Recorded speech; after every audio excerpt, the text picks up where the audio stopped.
السلام علیکم، آپ دیکھ رہے ہیں تلاش نیوز اور میں ہوں کومل شہزادی۔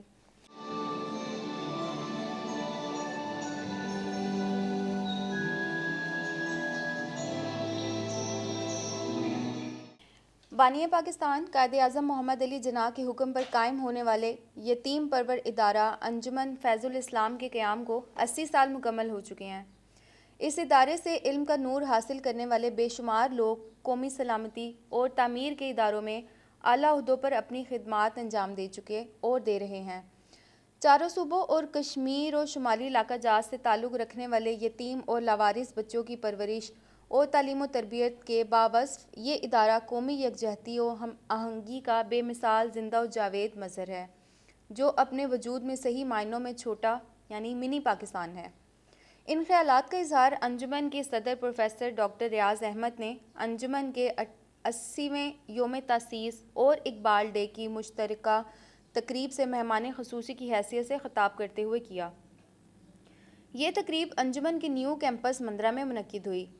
سینئر نائب صدر محترمہ Izhar Fatima, general secretary Raja Fateh Khan, joint secretary Tahir Zia, director campus colonel retired Jamil Athar, campus manager Raja Aslam, Mrs Musarrat Shafiq, Muhammad Farooq Qureshi, طلباء اور معززین کی بڑی تعداد اس موقع پر موجود تھی۔ ڈاکٹر ریاض احمد نے انجمن فیض الاسلام کے قیام اور اس کے اغراض و مقاصد بیان کرتے ہوئے کہا کہ یہ ادارہ اپنے بانی قائد اعظم محمد علی جناح کے وژن پر عمل پیرا ہے۔ انہوں نے کہا کہ انجمن فیض الاسلام ملک کا واحد ادارہ ہے جو جمہوری اور شورائی نظام کے تحت چل رہا ہے، جہاں متعدد دیگر اداروں کے برعکس کسی فرد واحد کی اجارہ داری نہیں۔ تمام فیصلے مجلس منتظمہ اور مجلس عاملہ کی مشاورت سے طے پاتے ہیں۔ انہوں نے اساتذہ پر زور دیا کہ وہ انجمن کے اداروں میں تعلیم حاصل کرنے والے بچوں کو تحریک اور تاریخ پاکستان سے کماحقہ آگاہ کریں اور تمام بچوں پر یکساں توجہ دے کر ان میں حصول علم کا شوق پیدا کریں۔ انہوں نے اقبال ڈے کے حوالے سے گفتگو کرتے ہوئے کہا کہ جناح اور اقبال کے مابین بھی اختلافات رائے ہوتا تھا، جسے انہوں نے کبھی دانش اور حکمت پر غالب نہ آنے دیا اور نہ ہی انہوں نے اختلاف رائے کو اپنی ذات کا مسئلہ بنایا۔ پروفیسر ڈاکٹر ریاض احمد نے اپنے خطابات میں کہا ان کے کام کو کریڈٹ پیش کریں، یاد رکھیں، یہ بڑا ضروری ہے۔ جو قومیں اپنے اسلاف کو یاد نہیں رکھتی وہ صفحہ ہسٹری سے مٹ جاتی ہے۔ ہسٹری میں ایز اے ہسٹورین میرا یہ لیسن ہے کہ یہ حضور پاک کا بھی فرمان ہے صلی اللہ علیہ وسلم کہ جو آپ کے محسنین ہیں ان کو یاد رکھیں، ان کا شکریہ ادا کریں، خالی یاد نہ کریں۔ یہی آج تو چونکہ کوئی مذہبی بات کرے تو علماء سے لگا دیتے ہیں۔ ہمارے اسلام میں جو مذہب اور دین جو ہے دین دنیا اکٹھی ہے، اس میں آپ دیکھیں اللہ تعالیٰ بھی فرمان کرتا ہے کہ میں میرا شکر ادا کروں، میں تمہارا شکر ادا کروں۔ یہاں سوال یہ ہے کہ ہمارا تو کام ہے شکر ادا کرنا، ہم لے رہے ہیں، خدا تو ہمیں کچھ نہیں لے رہا ہے، وہ کیوں ہمارا شکر ادا کرتا ہے؟ سوچنے والی بات ہے کہ خدا مند تعالیٰ کیوں شکر ہمارا ادا کرتا ہے بندے کا؟ یہی تو بات ہے جو تخلیقی انسانیت کا مقصد ہے۔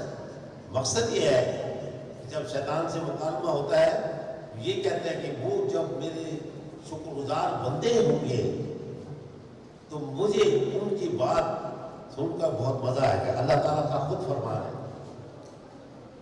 یہ خاص چیز ہے۔ آپ دیکھیں پیچھے تو میں ایک ویڈیو دیکھ رہا تھا کہ ایک امریکن ہے مسلمان ہو گیا ہے، اس نے کہا جی الفاظ بڑے امپورٹنٹ ہیں، آپ الفاظ کے اندر ماشاء اللہ کافی پہلے سے بہتر ہے، جب 3 سال پہلے چھوڑنا تھا ذرا کم تھا، آپ الفاظ میں کافی بہتری اس کی آئی ہے۔ تو الفاظ کی سلیکشن بڑی امپورٹنٹ ہے، یہ یاد رکھیں۔ اور اس میں اس نے انگریز نے مجھے بتایا، کسی نے مجھے ویڈیو بھیجی کہ الفاظ کا اپنا وزن ہوتا ہے، اپنا اس کا اثر ہوتا ہے، اسی طرح زبانوں کا بھی بڑا اثر ہوتا ہے۔ ہر زبان کا اپنا اثر ہے، اور اس نے کہا جو عربی زبان ہے وہ تمام زبانوں کی ماں ہے، اسی لیے قرآن پاک کو عربی زبان کے اندر اتارا گیا ہے۔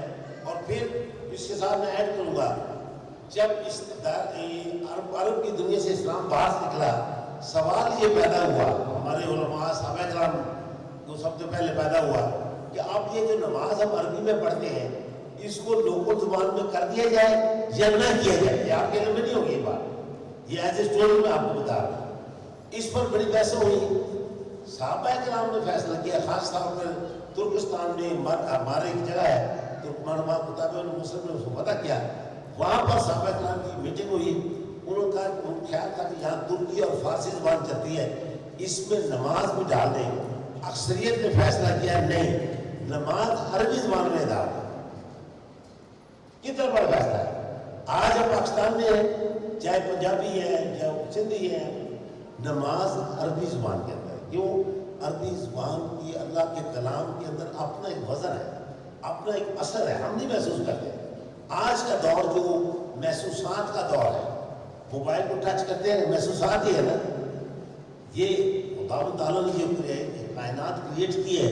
آپ ذرا سوچیں کہ وہ بھی آپ کی کائنات جہاں چلتے ہیں چیزیں وائبریٹ کر کے خدا تک پہنچتی ہیں. میرے ساتھ میرا جو رہتا ہے تو یہ, اور پھر اس میں ایک بات یہ بھی ہے کہ اس میں ایک اور کہ جب عربی زبان تو کافروں کی بھی تھی, یہ یہاں کیا خاص چیز ہے؟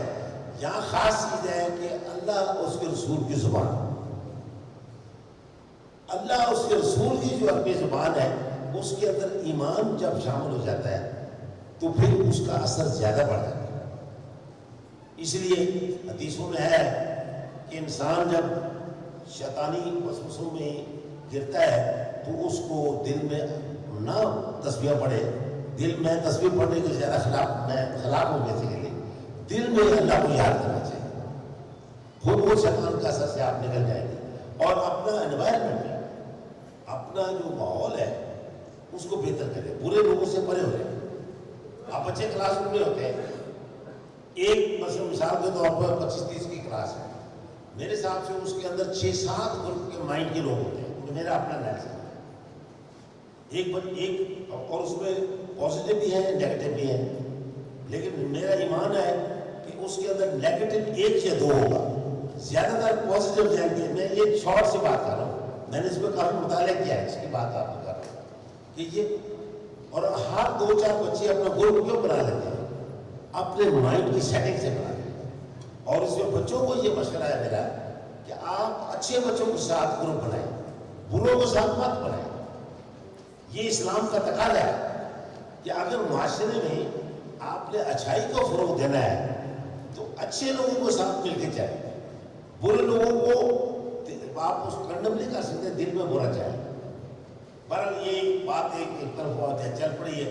تو میں یہ یوم تاسیس کے حوالے سے آپ نے بڑا اچھا پروگرام یہ اہتمام کیا کرنا صاحب, آپ کو نثار فاطمہ صاحبان سب کو مبارکباد پیش کروں, اور ٹیچرس کو خاص طور پہ جنہوں نے یہ اس کا پین لیا ہے, اتنی محنت کی ہے, اور خاص طور لیڈی ٹیچرس نے, بوائز نے بھی کیا ہے, لیکن ان کو تھوڑی سی اور محنت کرنے کی, کیونکہ آپ دل و جان سے جو بھی یہاں پر آتا ہے ہمارے لیے وہ قدردان ہے. ہمیں کسی کو ریجیکٹ نہیں کرنا ہوتا ہے, لیکن تھوڑا سا درجہ بدرجہ ہوتی ہے.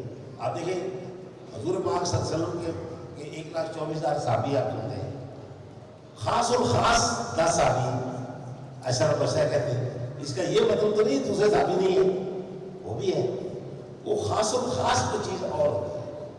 ٹھیک ہے, تو وہ کہنے کا مقصد یہ ہے کہ درجہ بندی اللہ کی, اس لیے بچے کو فرسٹ میں آتے ہیں, سیکنڈ میں آتے ہیں, تھرڈ میں آتے ہیں.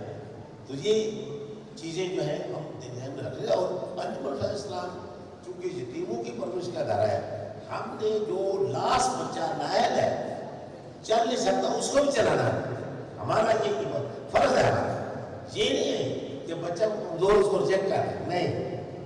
یہ ٹیچرز کو خاص طور پہ خیال رکھنا چاہیے کہ جو بچہ کمزور ہے اس کو ٹائم زیادہ لگے.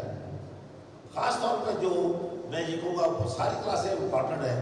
یہ جو بچے پلے گروپ میں جس کو مونٹیسری بھی کہتے ہیں, تو اس میں آج کے دور میں اس کو مونٹیسری کا تعلیم کو کیا کہتے ہیں, کیا مطلب ہے؟ اگر جو شارٹ لفظ میں بیان کیا جائے, میں سوال پوچھوں گا نہیں, آپ گھبرائے نہیں, میں خود ہی جواب دوں گا.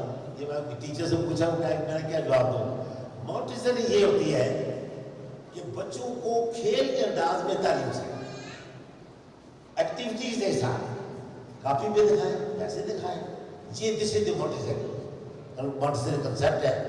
چونکہ جب میں اس کا ہیڈ تھا کئی سال پہلے، تو میں سارے 1 to 5 ایک گروپ بنایا ہوا ہے. جو بچہ خاص طور پر مونٹیسری لے کر 5 تک آتا ہے وہ کلین سلیٹ کی طرح ہوتا ہے. جو آپ ٹیچر اس پہ لکھ دے گا وہ نقش ہوتا ہے. یہ بچیاں جو پرفارم کر رہی ہیں، یہ بچپن میں ان کو میرا خیال میں اچھے ٹیچر ملے ہیں، اس لیے یہ بہتر پرفارم کر رہی ہیں. جن بچوں کو ادھر پرائمری چونکہ نہیں ہے ہمارا، ادھر ہے 15 میں، تو اس میں وہ بچہ جو بن جائے نا 5ویں تک، میرا جو میں نے انالیسس پڑھا ہے کہ میڈیکل اسکالرس کا بھی، برٹش کا بھی، دوسرا بھی، کہ اس کا ساری زندگی اس پہ اثر ہے. وہ اس کا بات چیت کا انداز، رکھ رکھاؤ، تہذیب، یہ اسلام کا تقاضا. حضور پاک صلی اللہ علیہ وسلم نے جو مکہ میں دار ارقم کا ایک صحابی کے گھر تھا مدینہ شہر سے تھوڑی دور بعد، وہاں پر یہی بچوں کو جو تعلیم دی ان کو دی جاتی ہے. اسی لیے دار ارقم کے اسکول بنائے ہوئے ہیں. تو کہنے کا مقصد یہ ہے کہ یہ بڑی امپورٹنٹ ہے. ہمارا مقصد یہ ہے. اور دوسری بات میں بانیان کے حوالے سے بات کرنا چاہوں کہ بانیان نے اس ادارے کی بنیاد ڈیموکریٹک پرنسپل پر کی. میں آپ کو میں لمبی بات نہیں کرتا ہوں، شارٹ اور پرمغز بات کرتا ہوں، اس پہ ذرا غور کیا کریں. جو ڈیموکریٹک پرنسپل کیا ہے؟ شورائی نظام. ہمارا گورننگ باڈی ہے، ایگزیکٹو باڈی ہے، اس میں مشورے سے ہم بات کریں یہ. اور پھر ہر 3 سال بعد نئے الیکشن آتے ہیں، نئے لوگ. پاکستان کی یہ واحد NGO ہے جس میں ڈیموکریسی ہے. آپ دیکھیں عمران خان، ہم سیاستدان نہیں ہیں، لیکن چونکہ وہ شوکت خانم چلا رہا ہے، ایک NGO چلا رہا ہے، وہ ایک ذات کی ملکیت ہے. ED نے وہ بھی ایک ذات کی، اور اس کے بعد اس کے خاندان کی ملکیت ہے. اس طرح کوئی 25-30 ادارے میں ان کا نام نہیں لینا چاہتا ہوں، وہ ذاتی ملک. صرف واحد انجمن فیض اسلام ہے جس کی یہ یونیکنیس، آپ کو احساس نہیں اس بات کا کہ اس کی یہ بڑی یونیکنیس ہے کہ یہ ایک ڈیموکریٹک پرنسپلس کے مطابق چل رہا ہے. اس لیے آپ نے اچھے انداز میں اس کو ٹیبلو، تقاریر اور یہ بڑے اچھی پیش کی. آپ کو معلومات پیش کرتا ہوں. اقبال کے حوالے سے چند ایک باتیں میں کروں گا کہ علامہ اقبال کا اتفاق کی بات ہے، یوم تاسیس اپریل کے مہینے میں آتا ہے، اور اقبال کی ڈیتھ بھی اپریل میں ہوگی 1938 میں.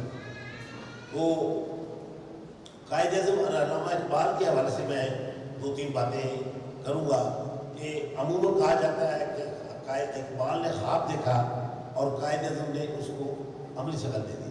بات بالکل صحیح ہے. بات سمجھنے کی یہ ہے، یہ سادہ چیز نہیں ہے جو خواب دیکھا تو اس نے عمل نہیں کیا. بات یہ ہے کہ آپ کو کیا پتا ہے، میں نے جو اسٹڈی کیا ہے، اقبال کا 3-4 سال قائد اعظم کے ساتھ اختلاف رہا، اور جب اس بات پر متفق ہو گئے، اس بات پر کہ پاکستان بنانا ہے، یہ 1929 کی بات ہے. یہ لوگوں کو نہیں پتا کیسے کتابوں میں چونکہ پرائمری سورس ان کے لیٹر سے پڑھا ہے، انڈیا آفس کا ریکارڈ لندن میں جو ہے وہاں سے میں نے پڑھا ہے. تو ہر چیز بندہ لکھ نہیں سکتا، میرے پاس اتنا ٹائم نہیں ہے. تو کہنے کا مقصد یہ ہے کہ جب یہ طے ہو گیا پھر آگے چل. پھر اقبال نے جو 30 کا خطبہ الہ آباد دیا 1930 میں، دسمبر 1930 میں، وہ قائد اعظم کے کہنے پہ دیا، اور قائد اعظم نے کہا کہ اس میں میرا نام نہیں لینا. قائد اعظم بڑی اسٹریٹجی سے چلتا اس وقت حالات کہ یہ کنسیپٹ لوگوں کو ہضم نہیں ہونا ہے، نیا کنسیپٹ لوگوں کو ہضم نہیں ہونا. مسلم ریاست کا قیام کوئی معمولی چیز نہیں ہے، اس لیے آپ میرا نام لیں. اور نہیں لے، اقبال نے نام لیا اور خالی اسی کیا کر، کیونکہ قائد اعظم نے جو پریزیڈنٹ تھا عالمی مسلم لیگ کا، مئی 1930 میں، یہ ایڈریس تو دسمبر میں ہوتا ہے، مئی 1930 میں ایگزیکٹو کونسل کی میٹنگ ہوئی ہے. اس کے اندر قائد اعظم نے فیصلہ کیا ہے کہ آئندہ سال، اس سال جو اجلاس ہوگا اس کی صدارت علامہ اقبال کرے. بغیر سوچے سمجھے تو نہیں ہوا تھا، یہ پلاننگ سے ہوا.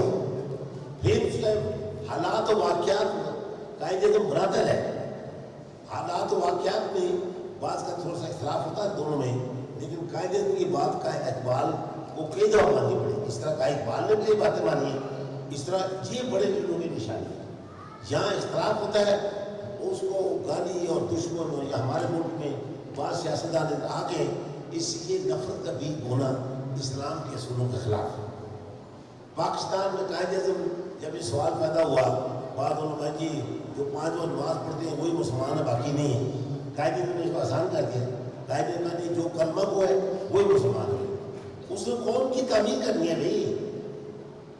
اب کسی مولوی کا کسی سربراہ ہوتا ہے، کسی فرقے سے اس کا تعلق ہوتا ہے تو یہ پاکستان نہ بنتا ہے. یہ میں آپ کو بتا دوں. قائد اعظم نے براڈ تشریح دی ہے کہ نماز پڑھتا ہے یا نہیں پڑھتا ہے، ایک پڑھتا ہے یا نہیں، سال میں ایک دفعہ پڑھتا ہے. He or she is good as good Muslim as the performing Muslims. یہ ایک بڑی بات ہمیں اس سے لرن کرنا چاہیے، سوچنا چاہیے. پھر تمام علاقوں کے لوگ ہمارے اپنے ہیں، کسی کے ساتھ نفرت نہیں ہونی چاہیے. آج کل نفرت کے بیج آپ دیکھیے پچھلے 15-20 سال سے میں دیکھ رہا ہوں، بعض سیاستدان جو ہیں وہ کئی صوبوں تک محدود ہو کر رہے. مجھے بڑا کسی کا نام نہیں لوں گا، یہ بڑے افسوسناک بات ہے کہ ایک پارٹی اس صوبے سے میجورٹی میں اس میں یہ ایک آئیڈیالوجی کے خلاف ہے. یہ چیزیں توڑنی چاہیے اور آگے بڑھنا چاہیے. اور اس میں انجمن فیض اسلام کے بچے یہ ہمارے فیوچر لیڈرز میں کہتا ہوں اس میں اہم رول پلے کریں گے. سیاست ہے ہمارا کوئی تعلق نہیں ہے، لیکن سیاست کا اثر معاشرے میں پڑتا ہے. اس سے معاشرے کو ٹھیک رکھنا چاہیے اور کہ ایک ایسی ٹرمینالوجی مت استعمال کریں جو کہ اسلام کے خلاف ہے. سب بھائی بھائی ہیں، اختلاف ہونا جرم نہیں ہے. حضرت امام حسین کی مثال دی جاتی ہے. ان کو آپ دیکھیں کربلا کے میدان میں ان کو شہید کر دیا ہے. یزید کا جو کرول دور تھا اس میں وہ لعین بن گیا اسی فعل کی وجہ سے. لیکن حضرت امام حسین کی داد ہے جب ان سے کہا گیا کہ آپ کیسر روم کو خط لکھیں، وہ آپ کی مدد کے لیے فوج بھیجے گا. امام نے کہا قربان جائے میں کافروں سے مدد نہیں چاہوں گا، ہمارا آپس کی لڑائی ہے، کافروں سے مدد نہیں چاہوں گا. یہ لرننگ پوائنٹس کمال لرننگ کی بات ہے. پھر ان کے آل اور آد میں سے دیکھیں کہ دیکھیں امام زین العابدین دیکھ لیں، امام جعفر صادق دیکھیں اور جو امام گزرے ان کا ہر حکومت سے اختلاف رہا ہے، لیکن ہر حکومت ان کو وظیفے دیتی ہے. یہ لوگوں کو نہیں معلومات ہے. وہ حکومتیں وظیفے دیتی رہی ہے، اسی وظیفے پر وہ ہوتے رہے. تو یہ حکومرانوں کا بھی کمال ہے اور ان کا بھی آل رسول کا بھی کمال ہے. ہم اللہ کرے ہم ایسے بنے، ہم ان سے سیکھیں. تو یہ اقبال کی جو بات ہے، جب آخری دو باتیں کہہ کے آپ سے اجازت لوں گا. مارچ 1940 میں جب پاکستان کی قرارداد پیش کی ہے تو قائد اعظم نے اس کے بعد قائد اعظم کے پاس اقبال کے خط 13 خط تھے. قائد اعظم نے وہ چھاپے. آپ کمال اس میں دیکھیں، اس فارورڈ میں آپ پڑھیں، میرے پاس ہے وہ، اس کے اندر یہ ایک قائد اعظم نے یہ لکھا ہے کہ یہ جو نظریہ میں نے پیش کیا ہے پاکستان کا، قرارداد پاکستان، اقبال کے نظریات کے مطابق پیش کیا ہے. اقبال کے نظریات کے مطابق پیش کیا. اور وہ کیا نظریات ہے؟ اقبال نے جب خطبہ آباد 1930 میں دیا، اس نے کہا میں ایسی مسلم ریاست چاہتا ہوں کہ جس میں مسلمان جو ہیں ان کو اپنی اسلام کی تعلیم جو انگریزوں کے دور میں کافی مار پڑ گئی تھی، وہ اپنی تعلیم دیں گے، اسلام اسی سے احیا ہوگا اور وہ یہ دنیا کے لیے گائیڈ لائن بنے. اور پھر اقبال نے اپنے ملک پاکستان کے ملک کی اہمیت کو بتایا ہے کہ یہ ہارٹ آف ایشیا ہے. ہارٹ آف ایشیا یہ معمولی بات نہیں ہے کہ وہ کس لیے کون کے ہمارے اندر پوٹینشیل ہے، صرف ہماری گائیڈنس نہیں ہے، کوئی کو گائیڈ کرنے لیڈر نہیں ہے جس کے اندر ویژن ہو، سوچ ہو، وہ آگے ان کو لے کے چلے. دوبارہ کہنے کا مقصد یہ ہے کہ یہ چاہ رہا تھا کہ اسلام سیٹل ہوا. آپ دیکھیں مشکلات کے باوجود میرے حساب سے کوئی بھی فرقہ مولوی ہو یا مسلمان ہو،